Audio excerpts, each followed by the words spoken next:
Hi, welcome back to my channel. This is FML Diversify, and my name is Fern. And I'm glad to be back. I'm glad that I got a message about starting a business, a small business, medium business, big business. And for those who don't know anything about business, this is for you. And I'm excited about it because a lot of people don't know that they can start a business. Or not only start a business, we're going to talk about earning money when you don't have or you don't know what to do. And being able to take what you have and gather money together to get the necessary things that need to be done. So we're going to talk about today, and I'm going to do a series on this as the Holy Spirit directs me. I'm going to do a series about, because you hear a lot in the economy about the economy. You may not know about what the economy means. You could look up the dictionary, make the dictionary your best friend, and become to get knowledge. The Bible says, and for those who read the Bible, some of you haven't ever read the Bible. Some of you don't even know what the Bible is. But that's okay because you can learn. You're able to learn, and you're teachable. Sometimes you say, "Oh, I don't know, I can learn." You can learn. You learn. You know how to do things that you know ain't right, so you can learn anything. So I want you to know that today, that you can learn anything. So I'm speaking to mothers, single mothers, speaking to young men, young women, boys, girls, anyone interested in doing better. So this it's going to be a series, like I said, and they're going to be short, as short as I can make each one within the thing, within the time limit within it. And I'm going to try to hold them to like 5 to 10 minutes. So when you're going through and you need some money, what can you do that's legal? And right now, you may not have time to go out there and just do whatever. There's little projects that you can do right around you where you need help or other people around you need help. And one of the first things that you have to do is you have to begin to stop and look around you and say, what can I do to make $5, $1, $10? And those things are important because I can go into talking about making thousands and hundreds of thousands and millions, but you don't have to worry and think that high when you need $1, when you need 50 cents. I went out to the store this week. I was at Aldi's, and somebody might say, I ain't doing that. Well, that's all right. You don't have to, because what I'm observing and seeing and what I had to learn myself is when you don't have any money, rather than go out there and rob or steal or hustle somebody for their money, you can make your own legitimate money. That's the important thing that you need to first of all know, that there's money around you that you can make to be able to get things done and what you need to get done. If y'all need a quarter or 50 cents, I remember when I used to smoke. Bless Jesus, he delivered me. But I remember when I was smoking them cigarettes, and I wanted a cigarette. At that time, back then, I think there was 50 cents a cigarette. And for the man I worked for, he sold cigarettes all day long. 50 cents, Lucy, you go to the corner store, you get that Lucy, you be having your little thing. Nowadays, I think they paying $1 or $2 for one cigarette. Not. So you better rethink your habit. And they say, I can't stop. Yeah, you can. You start, you can stop. You can pray first of all, and then the next thing you could just not pick them up. And when you have a heart to really want to stop, God will answer your prayer. He will. He did it for me. So I'm just telling you what I know that I experienced when I smoked on and off, and that's a whole nother topic. But I want you to know that there's a way to make money, and you'll make it if you really say, you know what, I need to make some money. You'll get out there and you'll hustle up that dollar. Do you see it all day long? People hustling. You at the grocery store, the post office, the highway entrances, the highway exits, on the medium. They everywhere, right? Everywhere. Everybody, you got $1, you got 50 cents. And I had to tell a young man the other day, I got it. I was not going to lie to him. I have some money, but I need my money. I did. I ain't gonna tell you, I ain't got it. I ain't got it. Or act like you want to talk to it. Guess what? I had it and I needed what I had. And he shook his head. So he understood. I could have just ignored him. But, you know, we're in the middle of that going Walmart. You know, hey, you can do what you want to do. But, well, that's a whole nother story. So I want you to know that there's ways to earn money. You can maybe clean around the building you live in. Maybe you have a landlord who can't do it all. He wants just somebody to sweep up and pick up boxes. I don't care if it's a male or a female. If it's your kid, if it's your niece, your nephew, if you want to pay them a couple of dollars, let them sweep up, clean up. There's always, I saw the state DOT today cleaning up, and they had the guys out there picking up the trash and going through the mediums and stuff like that. That's another little thing you could do, even right in the people who have businesses around you. So there's a way to make money. There's a way to do here. Let me share something with you. This is going to be a quick, short video, and I'm coming back on because what I'm hearing in the business spaces, people's attention spans, they short. Stop letting people tell what you ain't. You don't want to read nothing, begin to read. All of the things that you don't want to do, do it. The little things. Work on your becoming better instead of letting people dictate who you are and that. It could be reversed. So I just want to say that begin to look around and think, what can I do to make some money? And I want to get some comments on this because we're going to go really deep sea diving into the foundation of business and the things you can do and then the things that you may not know how to do that you want to do. And you just need information. And let me share this with you. Information is knowledge. Information will take you a long way. The Bible says, and I'm going to come from the Bible, that God says, my people perish for lack of knowledge. And I was looking that up this week. Like, my people perish for lack of knowledge. What does that mean? So I Googled it. I Google everything. I Google things I maybe 50 times. Because if I don't remember and retain it, I got to go back. I got to look because I have to know what that word is applying for and applicable for, because you want a clear understanding as best you can get that you'll know what you're doing. So, yeah, go ahead and just begin to sit and just think, what do I like? What don't I like? Things like that. What have I been attracted to, or that have caught my attention? Like I said, somebody doing hair, a barber, baking cakes. We're going to get into that. So we're going to really buckle down, and I'm going to be coming on more regularly. I'm going to try to do it every day. And I'm going to do it every day because I'm committed to the task that I was given to teach and to give you the knowledge that I learned over the years that will help you to go forward, that you can be consistent and really begin to even make it into a business. But right now, things are tight. There's a lot going on in the world. But right where you are, as long as you can, work to become better. Work to become better for yourself. Not for anyone else, for yourself. And then maybe yourself, your family, your mom, your dad, your cousins, your nieces, and your nephews. You can do it. And if they say, okay, well, I took a test in school and they said this test and that test, we're going longer than 10 minutes. I can tell you right now. So for those who stay tuned, just begin, come back, look, ask questions, because this is really, really important stuff that I'm going to share with you. And you have to know. First of all, what you have to know is that you're special. You're special. You know who you're special to? God. You're special to yourself. No one may not say that you're special, but I'm here to tell you today, you're special. You're important. And no matter what anybody says about you, I was driving down the street today.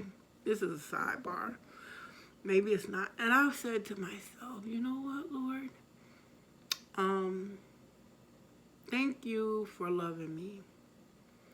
Thank you for caring about me. Now, I've been walking with the Lord as far as salvation for those who have heard people say, oh, well, I'm born again and stuff like that. In the scriptures, that's a whole nother conversation. But as far as knowing that I'm a follower of Christ, and I want you to know this, and those who aren't yet, you coming, God will.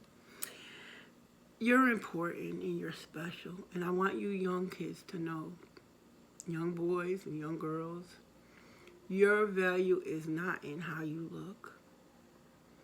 It's not in what you wear. It's not in what people say about you. It's not in how you feel about yourself. It's about what you know about yourself.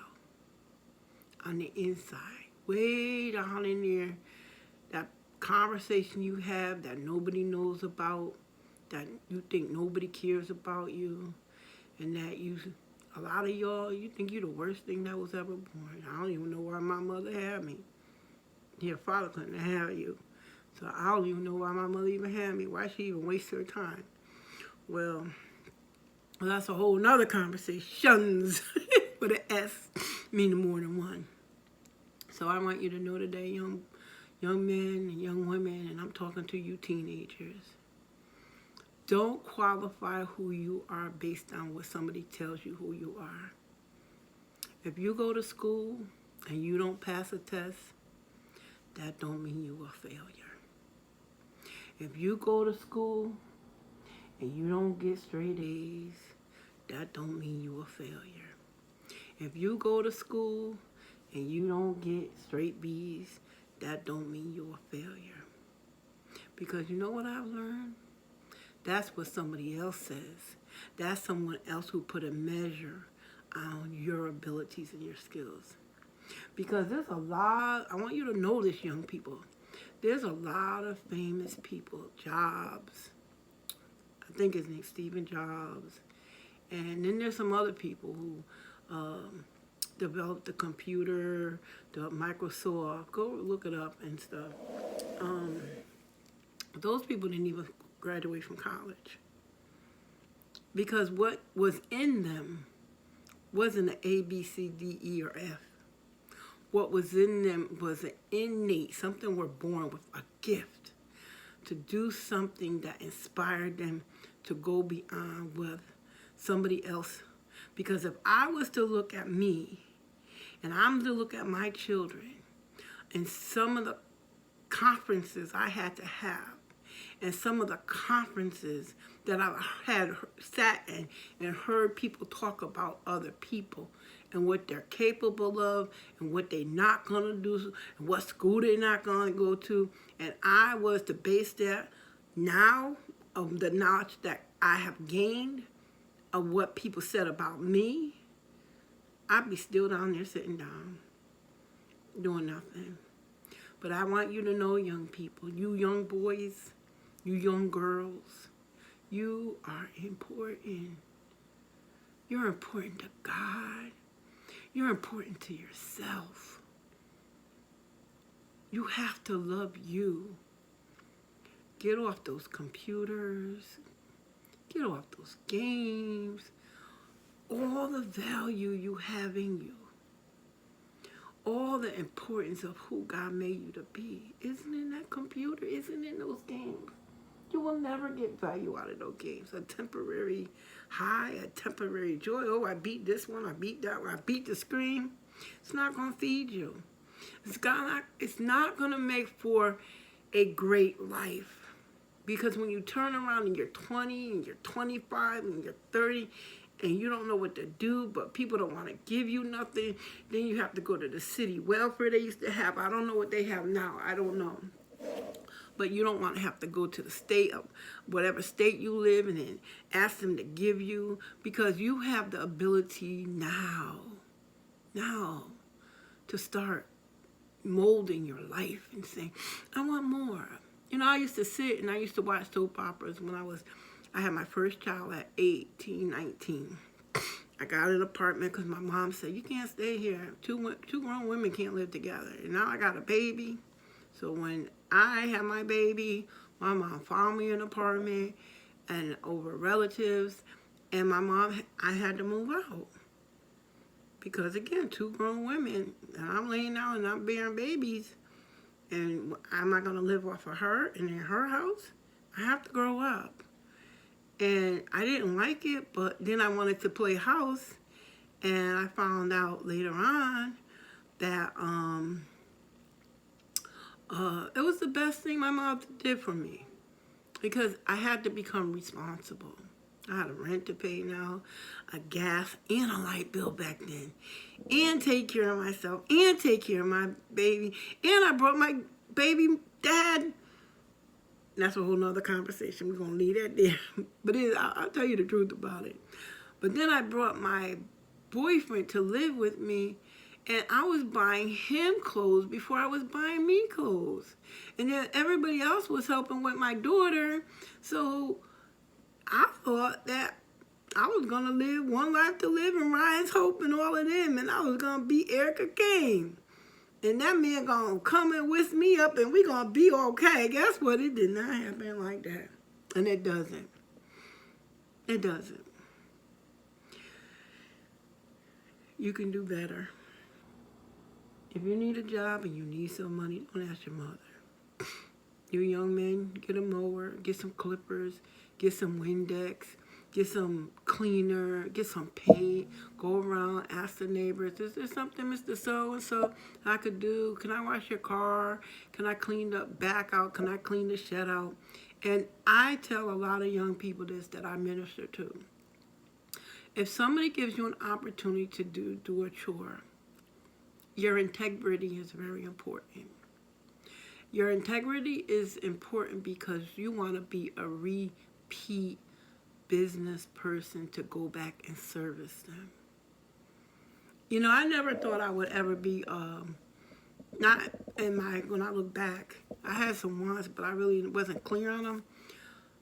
In the last 25 years,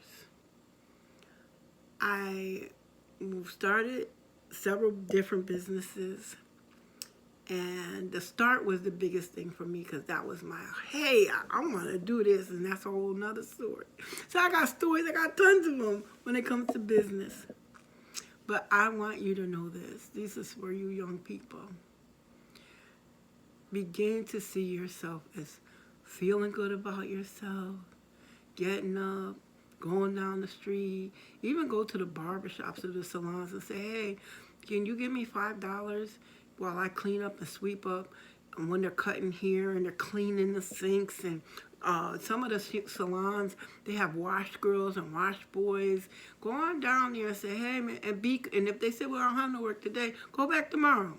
And I don't have none tomorrow, go back next week. Go back until somebody, somewhere, and you get one customer, you get two. Recently, I had a situation. I was trying to help somebody that I ministered to, an older person, and she had a need, and and she didn't ask me to, but I saw the need, serious need, and very humble, and I knew that this person, you know, needed assistance, and I spent almost 2 to 3 years trying to find, and she was trying to find. She doesn't want it, not on assistance, not on welfare, not on anything. Nor does she need to be, because she needs a little assistance, but she doesn't need and I'll tell you about her one day, and I share her history, and she's a very powerful woman, and I'm gonna say that, and she takes care of herself, but she planned when she was young that she would never have to be dependent on anyone, and she's not dependent on anyone. I mean, for anything, even to her burial. It's all in order. And she doesn't get any government assistance. No married, no kids. Married when she was younger, but she's been by herself for over 70 years. And she's powerful. And I see her. And she pre-planned when she was younger how she was going to take care of herself. And she's doing it. She doesn't have a ton of money. She's not a millionaire, but she thinks about every penny and dollar that she spends. as far as what I know. I don't know the person who's on the inside, but I check her, I watch her. So I want you to know, young people, that you can start your own little money-making business. And go look up the word business. And even you younger people, you millennials and older people, and all these names they give these generations, God gives them just generations. He gives generations. So go and look up the word what business is. And look up business, because when you have, and I'm explaining this to those who don't know. So if you do know, great. And if you don't know, then go to the dictionary, Google, what is business?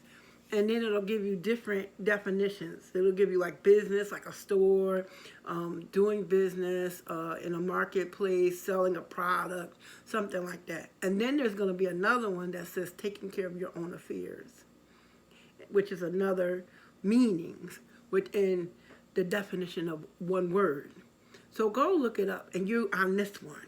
And we go move it to this one, because it's about you. Taking care of what your needs and what you need, that you can take care of. And you don't have to go and feel bad when somebody tells you, I don't got it. You know how they tell you, I don't got it. I ain't giving you nothing. Or those who say, you know what, right now, Tommy, I don't have it. Right now, Jenny, I don't have it. Right now, LaQuisha, I don't have it. And, you know, they're being truthful sometimes because they don't. And if they have it, they need it for something else. Maybe that's 70 years out. And they're stockpiling for their 70 years out. So don't get angry and don't get upset. Get up and get to work. God gave us all work. So there's tons of work all around us. There's people with needs. Somebody might need a babysitter. Somebody might need the kids to be picked up from school. There's dog walker, cat walkers. Those are businesses. So again, go back and look up that definition of what business means. And then you're going to be getting it to see and understand. And then go look up the word work and see what work means, because work has a definition too. You're laboring, you're putting your hands to the plow, or you're putting your mindset and saying, okay, well, I have to think of this, or I have to think of that. That's work. All of that is a part of living and being. So I'm talking on different levels, and those, you know, who don't know, I want you to know. I want you to become educated. You can become educated. I don't care if you can't walk. And I heard recently today somebody was talking, and they were like, well, you know, there's a lot of older people, and I mean older, even older than me, who can't read and write. There's programs out here, free programs, that you can go to, and they will teach you. And if you go, oh, well, that's not for me, so what are you going to do with the rest of your life? Say you live another 20 or 30 lives, you're just going to be ignorant for another 20 or 30 years? You don't have to do that to yourself. You are valuable, but regardless of your age, from infancy until you're 99, 100, 120, I've been hearing, that you're important, and every day you don't have to sit there and be, with the old time they used to talk about everybody who was old was just out, you just almost dead. That's not the truth. I see around me people 80, 90, 100, and these people is more fit than I am. They driving their cars. I see it every day. So I want you to know right now, and I'm going to make this video short, 25 minutes, that you can achieve whatever you think of in your mind that is great and good things. That you can have peace and say, you know what? I made $10 today. I think today is Wednesday. I think with the work that I do, I have made, I've earned almost, from Sunday. I go to the flea market. I'm going to share with you some of the jobs I do, and some of the things you can do. I went to the flea market. It was $25 to get in. I went 3 days last week. And I don't owe anybody nothing. I don't got nothing to hide from nobody. So, you know what? I'm going to make, God gave me these and these feet. And I'm going to make my way. And I ain't going to be begging. And I ain't going to be borrowing. And I ain't going to be stealing. Because you know what? I love my freedom. I don't have to pimp nobody because God delivered me and I'm a work in progress. I ain't made it completely there yet, but I'm a work in progress. I'm far from where I was. So, okay. So I went to the flea market this week. It was $25 to get in. 4 o'clock, 4:30. I ain't getting up. We'll stay broke. I got my bills to pay. So I got up, went up to the flea market. $25 to get in. I made $25 to make